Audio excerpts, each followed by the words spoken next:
So, as we continue our series on personal growth, what often happens is that a person is sitting in their comfort zone, as we like to call it, and it's somewhere where the brain knows. It's almost saying, okay, you're safe here.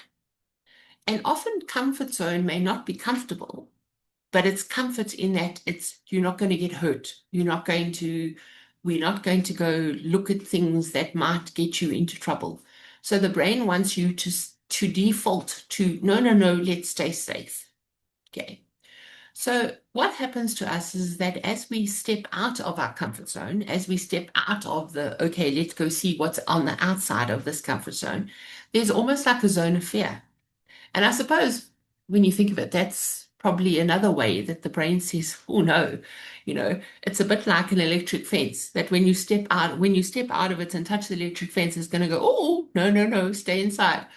And so you go back inside. So think of that zone of fear of going, it's the electric fence to try and keep you safe. But if we don't go through that zone of fear, we don't get to the learning and the growth. So it's almost like saying, okay, and of course, responsibly. I'm not saying that you should go and do something strange and totally out there. But, in video one, in week one, we looked to see, okay, what needs changing? What kind of habits do we need to put in?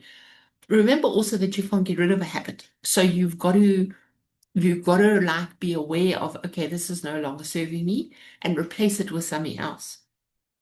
That's also when people give up one habit, they tend to replace it with something that doesn't serve them. So you give up smoking, but you take up sweets. Okay. Or you give up coffee, but you take up Coke, which, yeah, doesn't really make sense, but it's what we all do.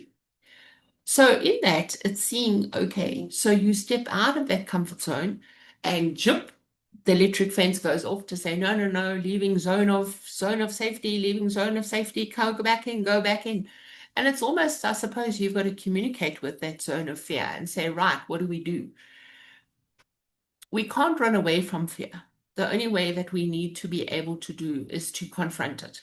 And I always think about, when you're little, I mean, certainly in my home, when you were little and you were like, oh, there are monsters in your dreams.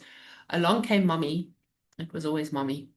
And she would look under the bed and say, no, look like there are no monsters. And I've always seen that as confronting the monsters, confronting what is under the bed, as opposed to just saying, no, no, no, there's nothing under the bed. Or seeing, okay, what's under the bed? Let's talk about it. What is scaring you?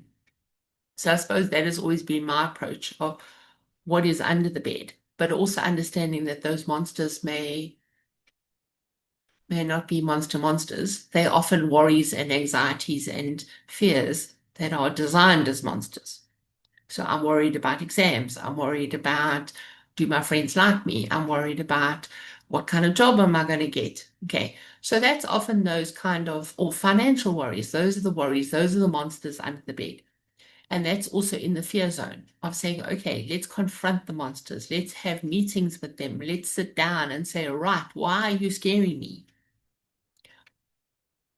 And so it's through that you then get to that learning zone where you can then feel free to learn. And with that, you're seeing is that your comfort zone then expands. So it's almost like your comfort zone is going beyond the electric fence. Okay. And now we've got a bigger comfort zone. So with time, you'll find that yes, the learning and growth, and then our comfort zone has expanded. All right. And so now there's still an electric fence, but it's way further than it used to be. And now you go like, okay, let's step out again. But guess what? The electric fence is there and it's going to go and try and fry you. Okay. And then you go, oh, no, must stay in here. But I've also seen with lots of people, as I said, their comfort zone is not necessarily comfortable. So many people may not be happy with their situation or where they are, whether it's in a relationship, in a work, um, in a country, and they go like, no, this is terrible. We must leave. Okay. And then of course the electric fence goes zoom, and they go, oh no, we'll stay here. So people then are defined by their complaints about where they are, as opposed to taking action to step out, to go through the electric fence into that zone of fear. Because it's only on the other side of the zone of fear that you get learning and growth. So you know the expression about your comfort zone. It might be very beautiful there, but nothing happens there. Nothing grows there. It might be safe, but I suppose it's not beautiful because nothing grows. Nothing grows in a comfort zone. And so we've got to go through that struggle, go through the electric fence to get to the learning and growth. And then we can expand that comfort zone and then jump ship again and off we go through the electric fence to the next learning and growth. So I hope that you are taking big steps, that you're going to go and confront your zone of fear and know that on the other side of it is learning and growth. So remember that you're loved, you matter, and you're not alone. I'm Colleen Quist. And of course, please like, please share, please comment, and of course, click that little bell to make sure that you get reminders. We'll see you next time.